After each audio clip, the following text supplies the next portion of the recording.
Lalaki na dakpan nga nagakuha sang litrato sa mga LTO enforcer sa Megaw, Iloilo, kag nagahatag sang tip sa iban pa nga motorista. Samtang LTO-6 nagsulat sa Regional Anti-Cybercrime Unit angot sa mga chat groups nga nagapanunto online. Si John Sala nakatutok live sa Barangay Magsaysay, La Paz, Iloilo City.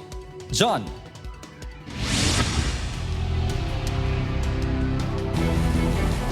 Kim, ginatingoan na sang LTO-6 nga mapa-turn down ang mga group chat sa social media nga nagahatag sang impormasyon sa mga igapatigayon nga operasyon sang ahensya.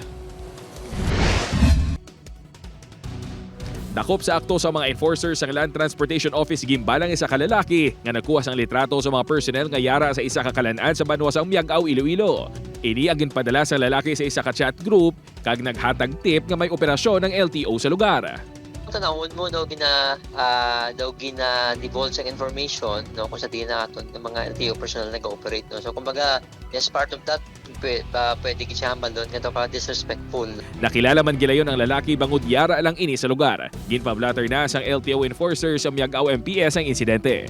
Sa damlag lang nagpangayos ang bulig ang Land Transportation Office 6 sa Police Cybercrime Investigators sagod ma-identify ang mga administrators kag mga miyembro sang group chat nga nagapagwa sang real-time nga operasyon nga ginapatigayon sa mga dalanon. Mismo sa GC sa social media ginasend ang enforcement activities sang ahensya. Apang magluwas diri, may mga pagpanuntuman nga nagakatabo bangod may mga fixer sa nasambit nga GC. May mga motorista na gani nga ginaaligar na tuntuhan sang mga nagpakilala nga LTO personnel. May mga problema ang mga members nila.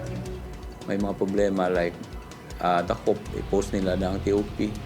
So may mga PM na ng scammer nga nag-post nga taga-LTO.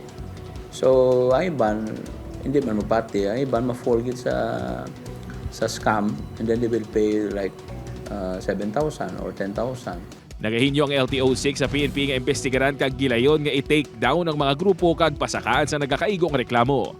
Ginapa-alerto naman ang mga motorista gud malikawan nga mabiktima sa pagpanunto.